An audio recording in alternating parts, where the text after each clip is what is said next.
പ്രിയപ്പെട്ടവരെ, cent Mary's cathedral ബസിലിക്കയിലെ case സംബന്ധിച്ച് ഞാൻ ഉച്ചയ്ക്ക് പെട്ടെന്ന് ഒരു മെസ്സേജ് ഇട്ടിരുന്നു. അതിൻ്റെ ഒരു പുനരാവിഷ്കരണമാണ് ഇപ്പോൾ ഞാൻ നടത്തുന്നത്. അതായത്, നമ്മളൊരു പൂ ചോദിച്ചു, നമുക്കൊരു പൂന്തോട്ടം കിട്ടി. ഇതാണ് ഇപ്പോഴത്തെ അവസ്ഥ.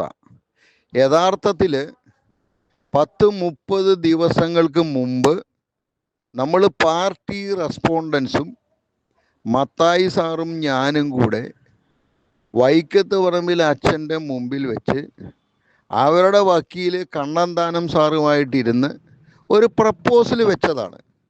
ആ പ്രപ്പോസൽ വെച്ചപ്പോൾ ഞങ്ങളുടെ പ്രപ്പോസൽ ഇതായിരുന്നു: കുർബാന ചെല്ലില്ല, സിവിൽ കോടതി ഉത്തരവിന് വിധേയമായി മാത്രമേ പ്രവർത്തിക്കൂ എന്നുണ്ടെങ്കിൽ അപ്പം ഞങ്ങൾ ഇറങ്ങിയേക്കാം എന്ന് പറഞ്ഞതാ.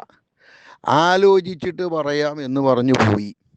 എനിക്ക് തോന്നുന്നു വിമത നേതാവ് അങ്ങനെ എഴുതി തരാൻ ഒരു പക്ഷേ പള്ളി അധികാരികളെ സമ്മതിച്ച് കാണില്ല. ഇപ്പോൾ ഇതാ അതിനേക്കാളും വലിയ ഉത്തരവ് നമുക്ക് കിട്ടിയിരിക്കുന്നു എന്ന് മാത്രവുമല്ല, നമ്മളെ കേൾക്കാൻ സിനഡ് തയ്യാറായില്ല, നമ്മളെ കേൾക്കാൻ തട്ടിൽ പിതാവ് തയ്യാറായില്ല, നമ്മളെ കേൾക്കാൻ പാമ്പ്ളാനി പിതാവ് തയ്യാറായില്ല. ഇതാ നമ്മുടെ സങ്കടങ്ങൾ പറയാൻ, നമ്മുടെ ആവലാതികൾ പറയാൻ നമുക്ക് ഹൈക്കോടതി, റിട്ടയേർഡ് ഹൈക്കോടതി judge justice TR Ramachandran Nair സാറിനെ മീഡിയേറ്ററായിട്ട് വെച്ച് തന്നിരിക്കുന്നു. അതും അരമനയുടെ ചെലവിൽ. നിങ്ങൾ ഓർക്കണം, എത്രയോ ലക്ഷം രൂപ മീഡിയേറ്ററുടെ ഇനീഷ്യൽ ഫീസ് 5 ലക്ഷം രൂപയാണ്. സാധാരണ ഏത് മീഡിയേഷനിലും 50-50 ആണ്. അവിടെയും ഹൈക്കോടതി നമ്മളെ രക്ഷിച്ചിരിക്കുന്നു, അരമനയോട് പണം കൊടുക്കാൻ പറഞ്ഞു.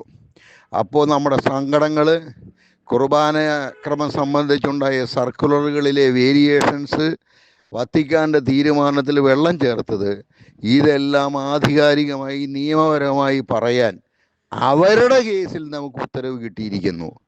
അപ്പോൾ വടി കൊടുത്ത് അടി മേടിക്കുകയാണ് ചെയ്തത്. സത്യത്തിൽ വലിയ ഒരു അരൂപിയുടെ സാന്നിധ്യം അല്ലെങ്കിൽ വലിയൊരു ദൈവിക അനുഗ്രഹം നമുക്കുണ്ടായിരിക്കുന്നു.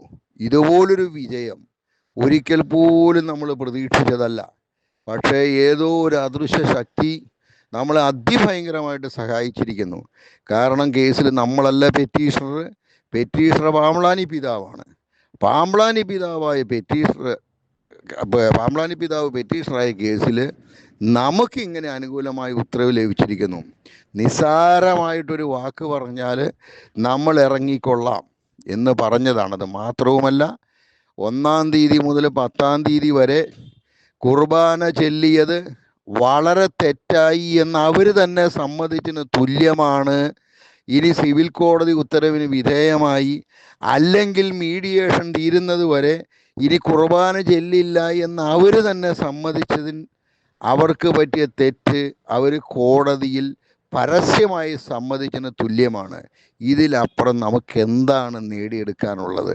എല്ലാവർക്കും സഹകരിച്ച എല്ലാവർക്കും ഹൃദയം നിറഞ്ഞ നന്ദി, നമസ്കാരം.